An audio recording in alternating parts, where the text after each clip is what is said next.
आयुष्यात कधी-कधी असे क्षण येतात, तेव्हा क्षणभर वाटते की आता सगळं संपलं आहे. कारण आपण खूप प्रयत्न करतो, मेहनत करतो, धडपडही खूप करतो. परंतु तरीही सगळ्या गोष्टी काही आपल्या मनासारख्या घडत नाहीत. आपल्याला एक नाही अनेक समस्या असतात. अशावेळी वाटते की आपण खरंच एकटे आहोत का? अशावेळी नेहमी लक्षात ठेवायचे की ज्या वेळी आपल्याला मनात भीती वाटते, आपण एकटे असल्याची जाणीव होते, त्यावेळी आपल्यावर कुठेतरी एक शक्ती कायम लक्ष ठेवून असते.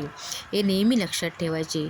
आणि ही शक्ती म्हणजे दुसरे तिसरे कोणीच नसून स्वामी समर्थ महाराजांची आपल्यावर असलेली कृपादृष्टीच म्हणावी लागेल.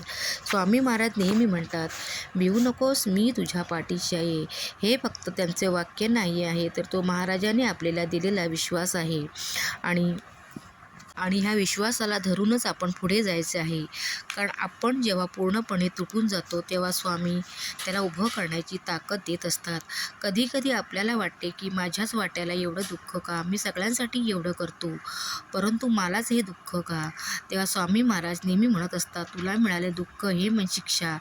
हे दुःख म्हणजे ही केवळ शिक्षा नाही आहे, तर त्या दुःखामुळेच तू खूप काही शिकतो आहेस, आतून मजबूत होतो आहेस. स्वामी महाराज त्याला आतून सांगत असतात की तू ह्या सगळ्या प्रसंगांना सामोरे जाण्याला सक्षम आहेस, मजबूत आहेस. आयुष्यात येणारी प्रत्येक अडचण, प्रत्येक समस्या ही तुला काही शिकवण्यासाठीच येत असते. ती तुला कधी संयम शिकवते, कधी तुला नम्रता शिकवते, तर कधी आतून तुला ती धीरही देते. आणि एक दिवस असाही येतो की जेव्हा आपण मागे वळून पाहतो, तेव्हा असे लक्षात येते की आपण ज्या गोष्टीमुळे रडलो, हताश झालो, निराश झालो, त्याच गोष्टीने आज मला कितीतरी मजबूत केले आहे. मी कितीतरी गोष्टी मागे टाकून पुढे आलो आहे. आणि महाराजांना हेच तर हवं असतं. अशावेळी महाराजांना आपला भक्त निर्भय बनलेला, प्रसंगी कठोर झालेला, आत्मविश्वासाने जागा झालेला आणि त्याच्या मनात सदैव दया, क्षमा, शांती ह्या भावना जागृत झालेल्या पाहिजेत. आणि स्वामी महाराजांना असाच भक्त नेहमी आवडतो. कारण स्वामी महाराजांना नेहमी म्हणतात, श्रद्धा ठेव, विश्वास ठेव. स्वामी महाराजांवर श्रद्धा ठेवणे म्हणजे हा अंधविश्वास नाही आहे. श्रद्धा म्हणजे आपल्या मनातला प्रकाश. आपण जेव्हा सगळीकडे अंधार दिसतो, तेव्हा श्रद्धाच आपल्याला पुढे जायला धैर्य देते, मदत करते. कधी-कधी आपण महाराजांना प्रश्न विचारतो, महाराज, माझी प्रार्थना तुम्ही का ऐकत नाही आहात? तेव्हा कदाचित महाराज मनातल्या मनात म्हणत असणार, मी ऐकतोय रे, फक्त योग्य वेळ येण्याची वाट पाहतोय. कारण आयुष्यात प्रत्येक गोष्ट घडायला योग्य वेळ ही यावीच लागते. ती गोष्ट कधी आधीही घडत नाही किंवा उशिरानेही घडत नाही. फक्त आपल्याकडे आपण अधीर झालेलो असतो. आपल्याला वाट पाहायची सवय नसल्यामुळे आपण ही गोष्ट कधी घडते याची आतुरतेने वाट पाहत असतो. तेव्हा महाराज सांगतात, तुझी वेळ येईल तेव्हा आयुष्यात तुला भरभरून मिळेल, परंतु ती वेळ यायला अजून थोडा वेळ लागेल. आणि जेव्हा ती वेळ येते आणि आयुष्यात आपलं सगळं स्वामी महाराज जेव्हा आपल्याला भरभरून देतात, तेव्हा आपल्याला खरोखर आतून जाणवतं की स्वामी महाराजांनी आपल्याला कधीच एकटं सोडलं नाही.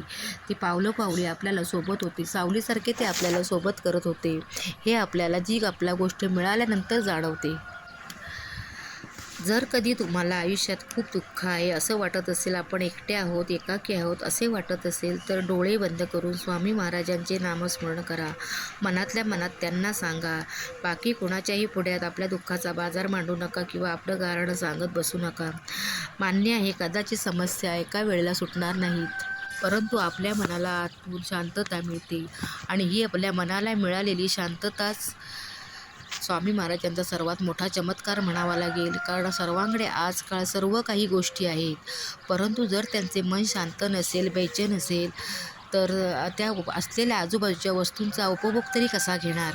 म्हणूनच स्वामी महाराजांना शरण जा, त्यांना हाक मारा, त्यांना जे जमेल तसे नामस्मरण करा. नामस्मरण कधीही मोजून करू नका. तुम्हाला जसे जमेल तसे करा. फक्त माळ घेऊन बसलंच पाहिजे नामस्मरणाला असा काही हट्ट नाही. तुम्ही गाडीत, बसमध्ये, तुम्ही कुठल्या कामात असाल तिथे मनापासून स्वामींचे नाम घ्या. तुमचे मन किती शांत होतं हे तुम्हालाच जाणवेल. आणि मग शांत मनातच आपल्या समस्येवर आपोआप मार्ग मिळतात, बाहेर पडायला मदत होते, समस्या सुटायला मदत होते. तर तुम्हाला हा आजचा व्हिडिओ कसा वाटला तो कमेंटमध्ये नक्की कळवा. व्हिडिओ आवडल्यास लाईक करा, शेअर करा, सबस्क्राईब करायला विसरू नका. पुन्हा भेटूया अशाच एखाद्या छानशा व्हिडिओसोबत. तोपर्यंत सर्वांना श्री स्वामी समर्थ. जय जय श्री स्वामी समर्थ. व्हिडिओ पाहिल्याबद्दल धन्यवाद.